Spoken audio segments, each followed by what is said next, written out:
Itafika wakati tutakosa tena hitaji za kuomba Mungu, sababu Mungu atakuwa amejibia hitaji zetu. Tutakuwa tu tunasubiria kuenda mbinguni kwa raha, puisque la Bible nous le confirme. Tutariti hapa ufalme wa mbinguni na hapa duniani, yani duniani kama mbinguni.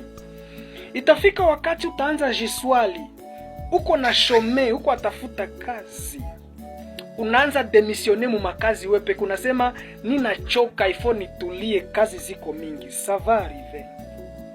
Tutafika wakati yenye uko tasa, umechekelewa sana, bananza sema batoto yako banatujene. Itafika ile wakati.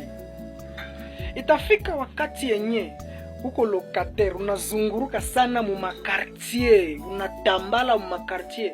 Itafika wakati yenye unaanza kosa hesabu ya nyumba zako na kuanza sema merci Dieu. Itafika wakati yenye ile shida yenye uko nayo unaanza ipoze question, uko wapi? Uliendaka wapi? Mbona sikukumbukake tena? Sikumbuke tena hii magumu fulani. Probleme ya kukosa ndoa. Kuko siku bataanza sema batakosa usingizi, balisema ushakuwa kesheni halungake ye njoo miaka. Kuko siku yenye bataanza sema tena njoo mariage gani?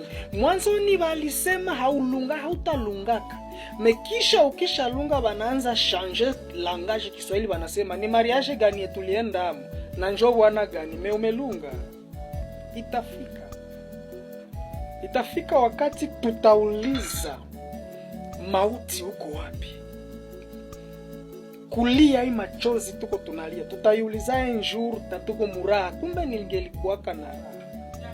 Uko siku tauliza ile magonjwa uko nauliza, unasema hii magonjwa ilikuwa inanisumbua kila mwezi, ikifika mimi na gonjwa hivi. Unaanza iuliza ishaenda wapi?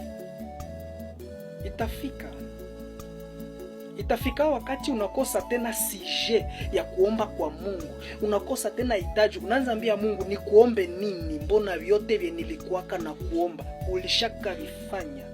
Mbona vye ningeliomba niko navyo nilishaka kuwa vile nilikuwaka napenda? Itafika na si mbali, tutaviishi kabla hatujafika mbinguni, kabla hatujazeeka, kabla hatuyafikia miaka ya kuzeeka. Utakula nyama na meno yako ya nguvu. Tutaishi mawazo. Barikiwe.